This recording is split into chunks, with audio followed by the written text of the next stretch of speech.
കർത്താവും രക്ഷിതാവുമായ യേശുക്രിസ്തുവിൻ്റെ നിസ്തുല്യ നാമത്തിൽ ഞങ്ങളുടെ ഏറ്റവും പ്രിയമുള്ള പവർവിഷൻ്റെ കുടുംബാംഗങ്ങളായ പ്രേക്ഷകർക്ക് പ്രഭാതവന്ദനം.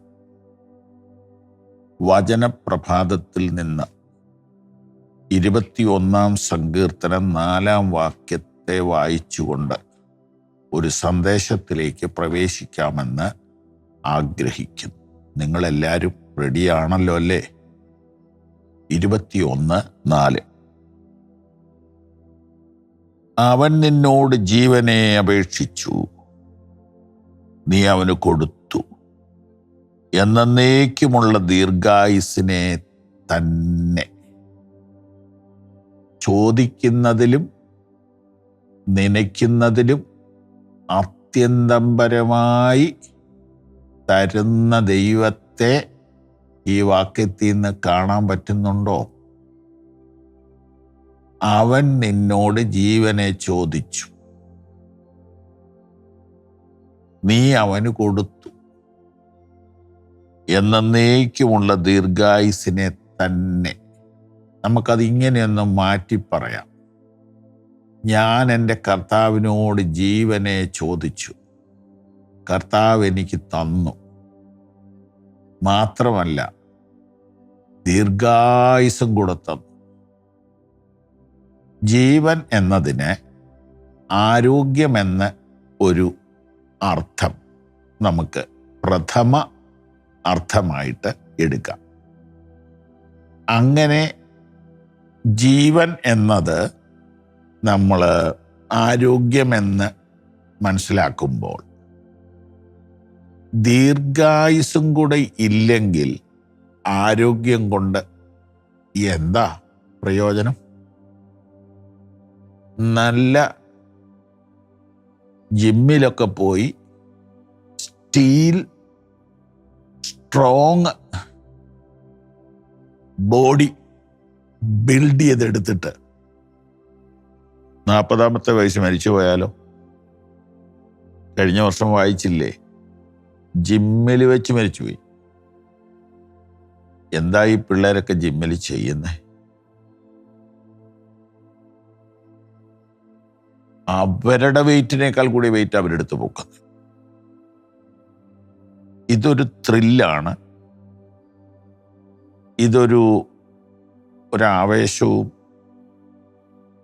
മറ്റുള്ളവരുടെ മുമ്പിലൊന്ന് ഗമ കാണിക്കലും കൂടി ഉണ്ട് ഇതിനകത്ത്.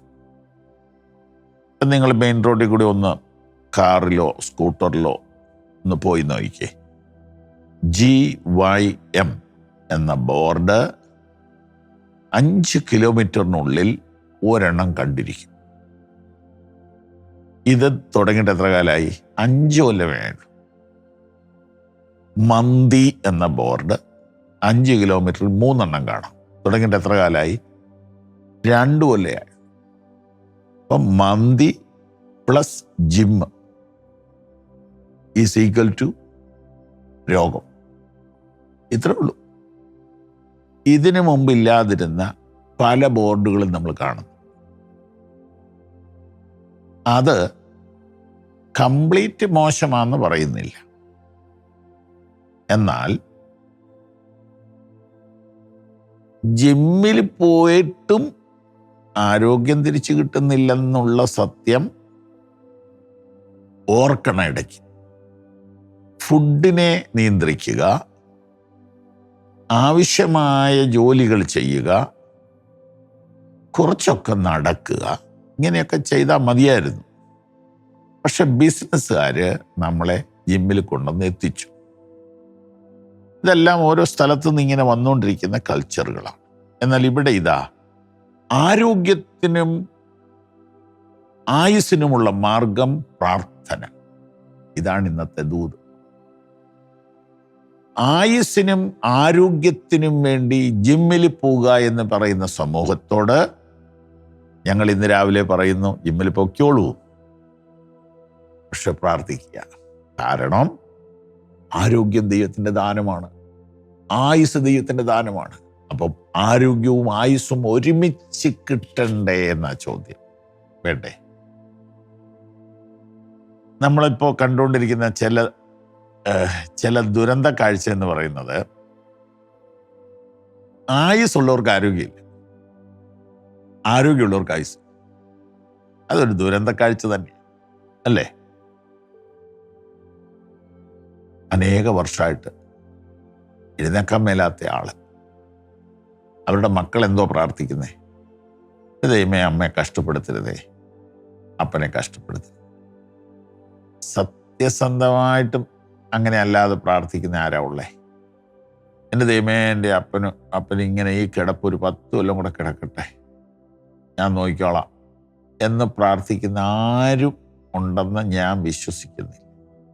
കിടപ്പിലായാൽ ഇന്നത്തെ പ്രാർത്ഥന, എൻ്റെ ദൈവമേ അങ്ങ് വിളിച്ചോണേ. ഇന്നൊരു ഉത്തമ ഔഷധം പറയുകയാണ്, ആയുസ്സും ആരോഗ്യവും പ്രാർത്ഥനയാൽ. Bless U.